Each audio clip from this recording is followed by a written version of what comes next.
And so for October, we've been reading some books, so we thought we'd catch you up because we haven't done this in a few months. And do you want me to go first, or do you want to go? You can go first. Okay. So for the books that I have completed this month, I read They Both Die at the End by Adam Silvera, and this is Dottie, by the way. This was such a good book. I really loved it. Well, it was written very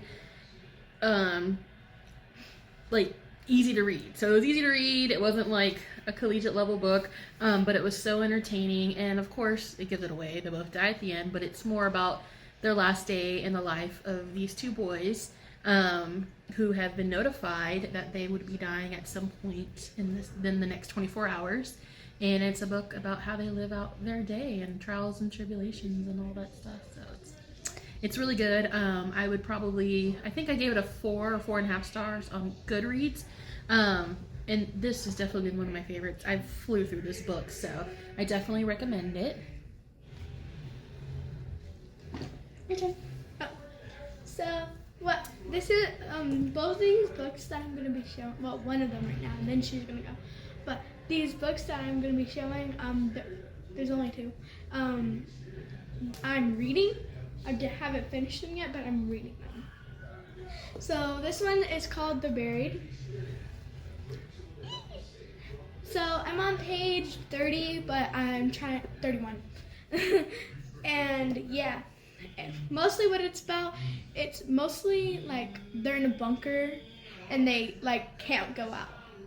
But I read a little bit about on the back, and how I knew they couldn't go outside is because it's on the back. The synopsis. Yeah, but then I'm not gonna spoil the rest. So what do you think about it so far? It's like a 4. Mm-hmm. Is it young characters, older characters? Teenagers. Teenagers. Awesome. Yeah. Sounds like a good spooky read for Halloween. Some non-spooky books I picked up recently were Volume 3 of Beastars and Comey Can't Communicate. And they weren't available at my local library, so I did pick them up from Barnes & Noble. And I haven't read Comey Can't Communicate this volume. I've read 1 and 2. And it's about a girl with a disorder, and she fails to be able to really communicate effectively. And so it's very interesting, the friends she makes, and the animations are great, and illustrations. And then Beastars Volume 3. I love Beastars. I love Legoshi, the main character. I know I've talked about him before, but this is such a good read. There seems to be, as far as the characters and illustrations, it is more youthful, but the dialogue and what they talk about is more geared towards adult. There is, talks of sex and pornography and the black market. So I wouldn't recommend it for younger people, maybe, high school or above. So that's the 2 that were non-spooky related that I got. Finished this one. Haven't started this one yet, but I'm going to finish it before the end of the month.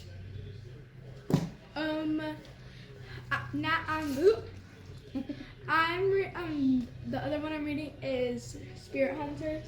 I picked out like the weirdest books because it's like Halloween, like it's close to Halloween, like 9 days I believe, or 8, 7, I don't know. A week today, I think. A week. So, yeah. I'm only on page 2 because I've been more worried about this one instead of this one. Yeah. Because and I think you're a type of reader who likes to finish one book before starting the next, and I'm the kind that will pick up 3 books and read them. So, but that's okay as long as we get the enjoyment of the book. Yeah. I think that's an okay strategy too. Yeah. And another one that I picked up from Barnes & Noble. This one was really hard to find. I tried to order it online. I reserved it at the bookstore. In San Antonio, they only had 1 copy left at Barnes & Noble. And I went to that store to go get it. And it's the X-Hex. And it's by Aaron Sterling. And if you like witchcraft kind of books, spells, any kind of romance, this definitely has it. I've been flying through this book. I picked it up, I think yesterday I started. And I'm on chapter 5. But I'll easily probably have this done in the next few days. It is so good, so entertaining. I can't tell you too much without giving away the plot. But it's really good, so I recommend that to anybody who wants a little romance, fun, and little things. There's a lot, brewing, pun intended. And for the last book I picked up was Mary Shelley's Frankenstein. And I just adore this book. I haven't started it yet. I'm probably going to start it when I'm done with XX. I love that right there. Yes. And it is, I don't know, the book's red on the outside. And it's just, so beautiful. I'm just looking forward. It's just one of those classics that I haven't read. And I want to, everybody knows about Frankenstein and the story of, what happens, but I want to read it for real. I love the lightning right there. It's really cute. And then the cover is just stunning. I don't know what that is, but it's I believe it's a castle right there. And I don't know. I'm also almost done with an audiobook that I picked up from Audible, and I can't remember the name right now, but I will insert a picture.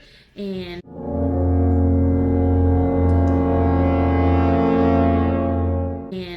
this book is so good. It's about a teacher and his dark side, and if I've heard it being compared to the main character from You, the series on Netflix, and since I've heard that comparison, I can't hear or listen to the book without picturing that guy as the main character in this book. And it is really twisty, kind of dark, more like dark academia, and I just really love it. So that's been pretty interesting.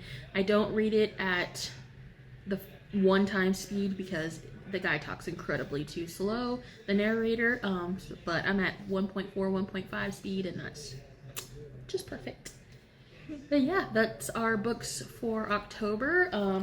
We're going to post this early so you have time to pick up some of the darker books. Let me show yours. So if y'all want some spooky reads in there, definitely consider some of these to actually, add some terror and fright to the rest of your October. So yeah, I think that's it. Oh, also, I just noticed that the people are at the very bottom. That are on the book. See? Oh yeah, that's awesome. But yeah, when we leave off here, we're going to insert the segment of our Dalgona challenge from Squid Game, and Suicide Squad. It's a bit of a spoiler for the show, so if you don't want that spoiler, just fast forward, skip ahead, because we don't want to ruin one of the games in Squid Game if you haven't seen it. But yeah, that'll be coming up next, and we look forward to seeing you next time. Bye. All right, so in the spirit of Halloween and Squid Game, we decided to do the Dalgona challenge. And we've already had to do 2 batches because the first one was absolutely horrible and the second one wasn't that much better, but we're gonna do what we have to do. So if you haven't watched the show, my kids have 10 minutes to get their shape out of the area. Harley has a Texas sign, which is going to be hard. And yeah, let's see how the Dalgona challenge goes, and let's start the timer. Okay. Yeah. You got 10 minutes to get your shape out without breaking the shape.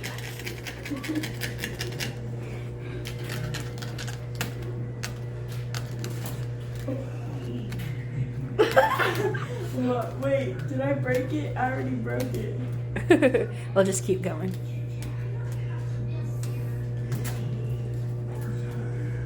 How did they do it in the show? Oh, wait, I don't think I broke it.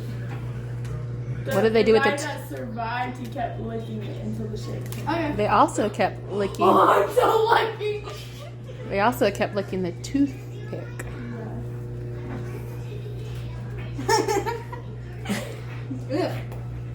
Yeah.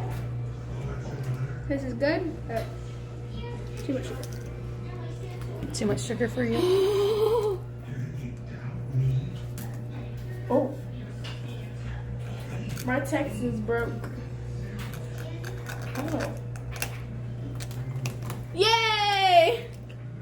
How did you do that so easily? Mine broke. You see that? You got it. See Harley. You did yours in like a minute and a half, Ryan. My shit kind of broke. Let me see your shape. Yeah. You're out of the game. I'm not trying to get Bye. Bye, Felicia. All right. Maybe our third batch will go better. Maybe do circle because it's much easier. I call getting the circle one next.